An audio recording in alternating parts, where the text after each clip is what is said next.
Rachel. Sasha here. And we are the Grateful Gypsies. And today we're going to be talking about how we became digital nomads, and you can too, in 5 steps. We are actually recording this video from Medellin, Colombia, which is right here on our handy dandy map. Giant world map that's in our Airbnb. It's one of the best hubs in the world for digital nomads, so it's the perfect place to record this video for you guys. I'd even say it's probably the biggest digital nomad hub in South America. Definitely. So if you're interested in becoming a digital nomad, you should definitely look into spending some time here in Medellin. Anyways, let's get on with the show here. We're going to give you 5 steps to become a digital nomad. So let's kick them off. Step 1, get used to being uncomfortable. Figure out a way to get out of your comfort zone. Step 2 is find a way to start making money online. That's at least enough to cover your bills and pay for your basic needs. And then step 3 is to start thinking about other income streams, whether that's another remote job or starting your own online business. As a digital nomad, it's very important to have multiple streams of income, but you shouldn't start trying to make more than one at once. All right, and the 4th step is to ease yourself into working while traveling. You don't want to burn out too quickly, so it's best to kind of ease yourself into this new lifestyle of working online as you travel. Yep, and then step 5 is to experiment with different strategies to see what works best for you. Okay, so now that we've given you those 5 steps, we're going to tell you our story of how we became digital nomads to give you an idea of what this might look like in real life. But I have to give you a disclaimer, and that is that we did a couple of the steps out of order, and you'll see why, and it's one of the reasons we put these steps in the order that we did. Yeah, we don't always do things in the proper order, but you can learn from our mistakes. Exactly. And definitely go through these steps from 1 to 5. So we'll start with step 1, which, like Rachel said, is to get yourself out of your comfort zone. So for us, that was moving to Beijing to teach English. I had actually already spent a year in Beijing prior to this, so it wasn't that uncomfortable for me, but it was Rachel's first time. Definitely a big change from Eastern Tennessee where she grew up. Yep. It wasn't my first time traveling internationally, but we bought one-way flights to Beijing with no real plan of when we were going to return. We didn't even have a place to live lined up. We Nope. crashed on a friend's couch and then in their extra bedroom for a couple weeks even, I think. I also had never taught English, which is why we moved to Beijing. We moved there to teach English because there still is a very high demand for native English speakers to come teach English in China. So that was the main reason why we moved there, because we were having a really hard time finding jobs in the States. Yeah, but Rachel had 0 I experience. had 0 experience. And she spoke 0 Chinese. Right. Could barely use chopsticks, so you can see how this could have been a little uncomfortable. Plus, Beijing is a huge city of 20+ million people. Oh yeah, and their culture and way of doing things is completely opposite from the way we do things in America. There's definitely a little bit of culture shock involved there. Yeah. But we did end up getting comfortable. After a couple of years, we built up experience. We got some pretty solid teaching jobs. We got our own apartment, which was really nice in a great part of the city. We ended up living in that apartment for 3 years. Yeah. So naturally we started, collecting stuff, and we had a really awesome group of friends in Beijing. We could travel a lot. We went to the spa all the time. We went out for nice dinners and drinks and partying on the weekends. I mean, we had a pretty cushy life there. Very cushy. But, Spa days, rooftop happy hours, all of these things, vacations. But it was on one particular vacation to Bali where Sasha decided that he was over having an apartment and job to go back to. Yeah, I just really wanted to spend more time traveling and get to spend more time in these places. We got to spend like 10 days in Bali and it just wasn't enough. I knew I had to go back there. I wanted to spend more time exploring Indonesia as a whole and just Southeast Asia and anywhere. We really just fell in love with this traveling lifestyle. So that's how we made ourselves uncomfortable again. We left that nice apartment. We left those cushy jobs. We said goodbye to our awesome crew of friends in Beijing, and we hit the road on a gap year trip. Right. We set an exit date, saved up a bunch of money, and like Sasha said, set off on a gap year trip. And we got this idea from our vacations that we were taking from Beijing, because we were meeting a lot of people, mostly from Europe and Australia, who were doing their gap year. And like Americans don't do gap years. We don't know what that is. So we decided that we were going to have our gap year in our late 20s.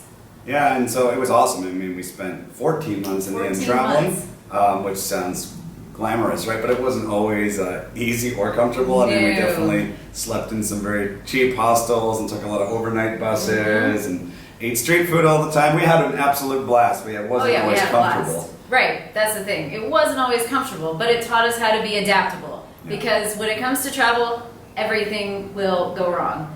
And the best way to deal with it is just to be adaptable and not to freak out when something happens, and just figure out a way to change, go with the flow. And this is really important if you're working online, because things like power outages, or leaving your charger in a hotel room, or worst case scenario, getting your bag stolen. I mean, this kind of stuff can happen. Or having a super delayed flight, or even a canceled flight. Like, anything that can go wrong will go wrong when it comes to travel. But we're still going. But I also want to say that, like, these examples are pretty extreme. Yeah. Like, don't feel like you have to move to the other side of the world, or that you have to go on a big, long backpacking trip to get out of your comfort zone. It could be as simple as just taking your first international trip, getting a passport, and traveling outside of your home country. For sure. You don't have to go. We do things extreme. We're very extreme and that's intense. That's kind of how we are. But we're going to keep rolling here, go on to step 3, which is what we did second. Right, so this is the part where we did these steps out of order. Sasha got accepted to be a part of a cultural immersion program at a university in Bali. Yeah, I was really interested in language and culture. I still am, but especially in Indonesia. And there's this really cool program called Dharma Siswa that gives people from all over the world scholarships to study Indonesian language and culture. And I got a spot in Bali, which was amazing. We had just gotten married and decided, hey, let's move to Bali for a year. It's kind of like a long honeymoon. Planned our year-long honeymoon for us. Yeah. But because of a lack of job prospects for me in Bali, that led me to decide that I was going to turn our travel blog, Grateful Gypsies, into a business and start figuring out how to monetize it and how to get free and sponsored travel for us. And that was going to be our online business, and that's how we were going to travel the world for free. Yeah, we had already had the blog for a couple of years at that point, but it was mostly just kind of to recap our travels and post on Facebook so friends and family could see it. I was doing some freelance writing and getting paid for it for another blog for a language company. So we knew that this was possible, to make money from your own blog. We saw other people doing it, and Rachel really just dove headfirst into that, trying to make it happen, but it's not easy. I got an online course, and I was doing this online course and trying to figure out, even just trying to learn WordPress was really, really hard. And I would get so overwhelmed that I would log into our WordPress and stare at it for a few minutes and then immediately log out because I had no idea how to even use the software. So not only could I not figure out WordPress, but I couldn't figure out how to write a blog post that someone wanted to read to save my life. So it became very obvious very quickly that it was going to take a long time and a lot of effort to really see any sort of return from the travel blog.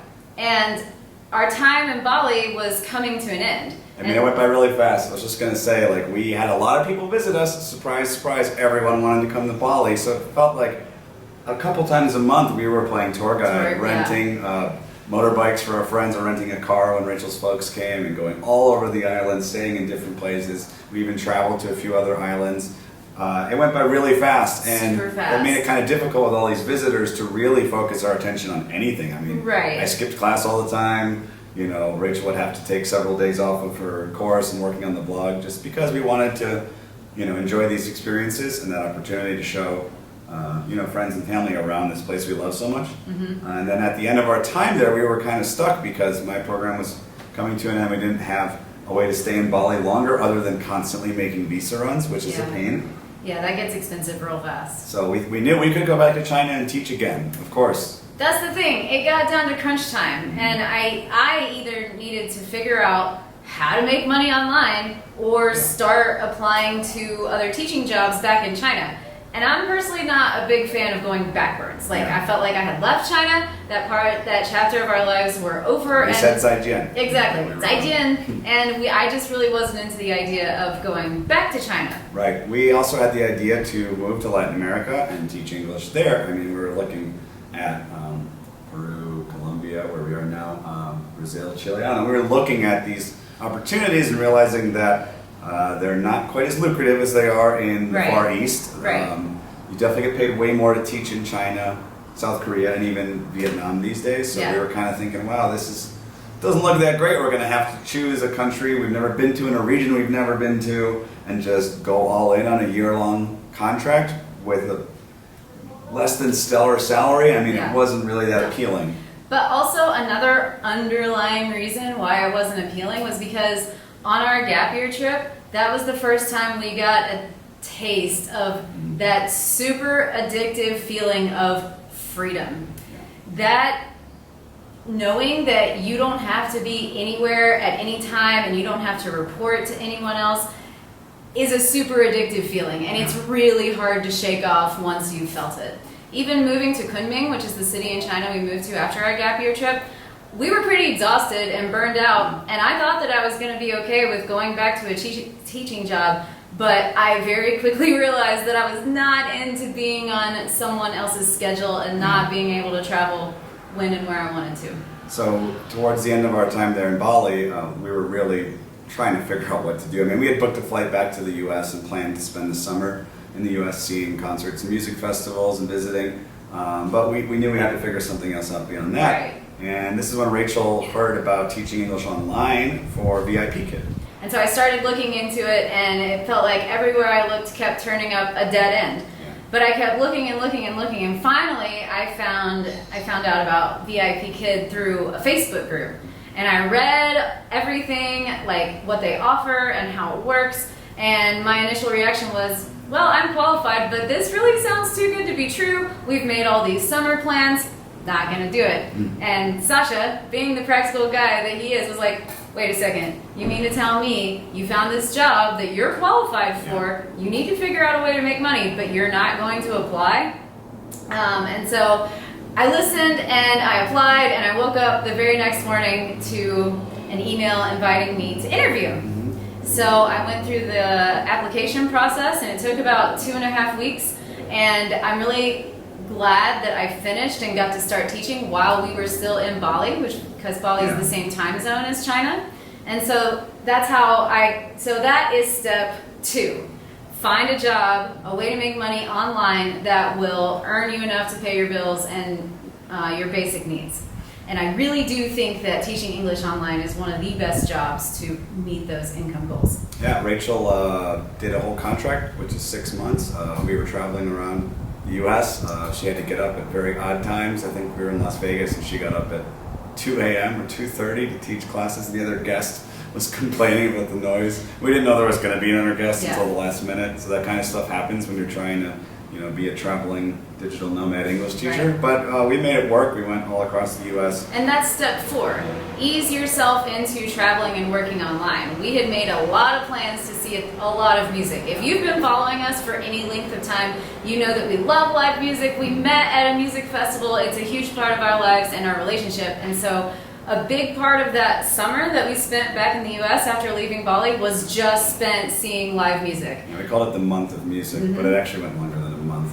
But yeah, she had to teach from an Airbnb in Las Vegas, from a friend's kitchen in Bend, Oregon, from my parents' house, from her mom's house, like moving around, setting up the classroom in different places, dealing with different time zones, tracking the schedule, and that was great. A great way to get your feet wet, really. Exactly. And the reason I saw her doing it too, so I was learning. Yeah, and so the reason why it was easy was because it was in our home country, there was no language barrier, we knew that the Wi-Fi was good enough in most places, and even though we were mostly on the West Coast, which isn't the best time zone, we were staying with friends who were really understanding of our situation, or we were staying with our parents, so we knew that we were going to have a good setup everywhere we went. Yeah.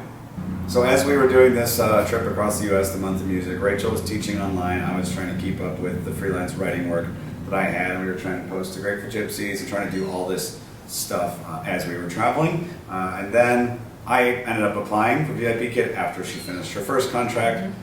We realized if we're both doing that, if I'm earning some money as a freelance writer, we can hit the road, and we don't need to go move somewhere and sign a contract to teach English, because as I mentioned earlier, we were not finding a lot of great opportunities in Latin America. They do exist. You can find a job teaching here. I guess we just wanted the freedom and flexibility more than, the routine of getting an apartment for a year and signing a contract. So we just hit the road with our online teaching jobs and blogging. Yep, and you're going to hear us refer back to this sense of freedom a lot, because it's one of the biggest reasons why we chose to become digital nomads and why we put forth all this effort and, kept pushing through the obstacles that come up along the way to make it happen. Yeah.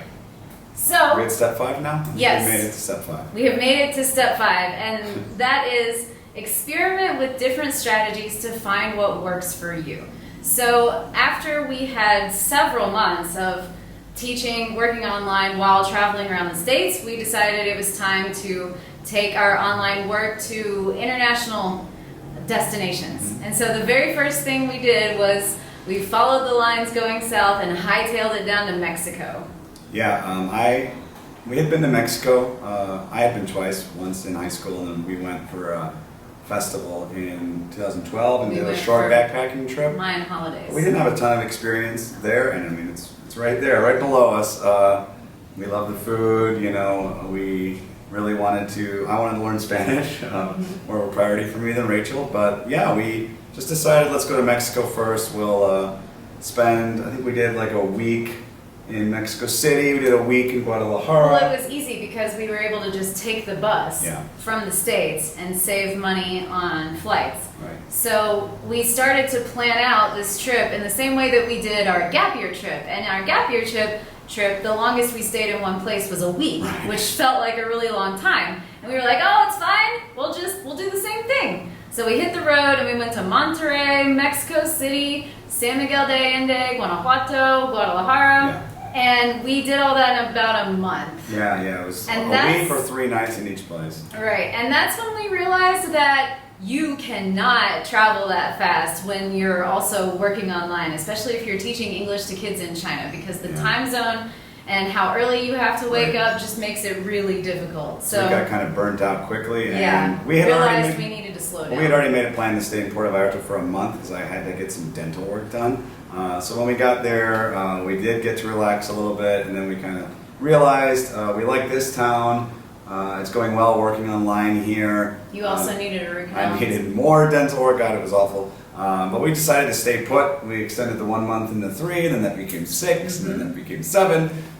So I guess we kind of realized that when you're working a lot, it's better to spend longer time in each place. It's better to travel slowly, because we've realized that when you're traveling as a digital nomad, your time is essentially split up into 3 categories: working time, sightseeing time, and socializing time. And that socializing time can be whatever you enjoy doing for entertainment. So it could be nightlife, it could be going to the movies, whatever. And you cannot do all 3 in one day. Even trying to do 2 in one day is hard. So that's why it's better to travel slowly, so that you have enough time to get all of these things in and really enjoy the place that you're staying in. Yeah, so for the last 3 years, since we've really been like full-on digital nomads, we've spent half the year each year in Puerto Vallarta, and we have some great content about living there. We have a video you can check out all about living in Puerto Vallarta, several blog posts. It's a great digital nomad destination, maybe not as famous as Medellin or Chiang Mai, but it checks all the boxes for us. It checks all the boxes. They've got good food, friendly people, co-working spaces, fast Wi-Fi. And then when we've spent the other half of the year traveling, we've tried to spend 2 weeks to a month in a lot of different places, Medellin being one of them. Where else? Lima, Peru. Lima, Santiago, Chile. Antigua, Guatemala. La Fortuna, Costa Rica. Playa del Carmen, Mexico. Merida, Mexico. These are all places where we've spent at least 2 weeks, most of them a month or more. And we find that that's a great period to spend in a place as a nomad. You get a discount on an Airbnb. If you book for a month, you can join a gym. You can get into a routine. You can, work several days a week and then take a couple days off to do the sightseeing, socializing kind of thing. So this has worked for us quite well. We find that when we stay in places for 2 weeks to a month, we're able to get work done and enjoy the place. Now, it might not be the same for you. You know, Exactly. some people need way more time to get into a routine and look at places where they can stay 3 to 6 months. You know, so you need to consider visa restrictions and things like this. Definitely keep that in mind and experiment, like Rachel said. Keep experimenting, and that's really the biggest tip that I can give you, is that there's not a one-size-fits-all for becoming a digital nomad. Different ways and strategies work better for some people and don't work as well for other people. And I also want to say that, like, it's hard. Yeah. You're constantly looking for a place to live. You're constantly having to be in planning mode.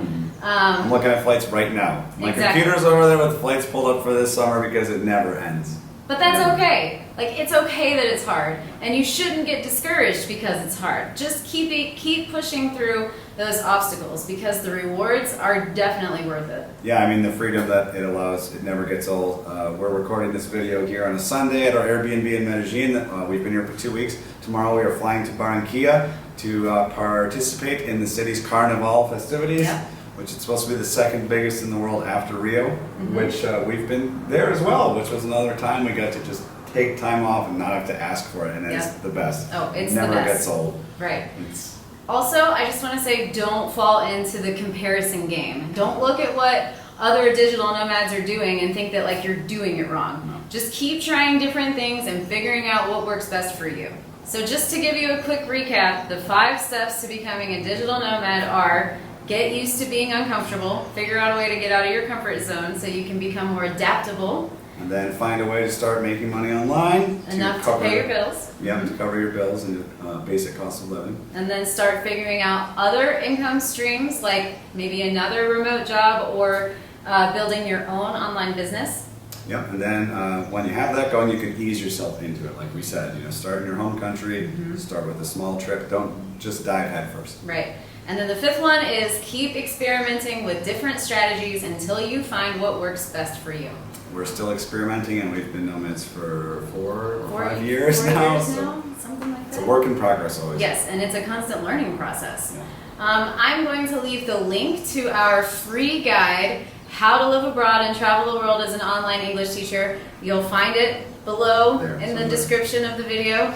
And I really do believe that getting that job is the fastest way to become a digital nomad. And we're going to have more content coming out soon in the coming weeks about why that is. So stay tuned. Thanks for watching, y'all. Make sure you hit that subscribe button. Bye.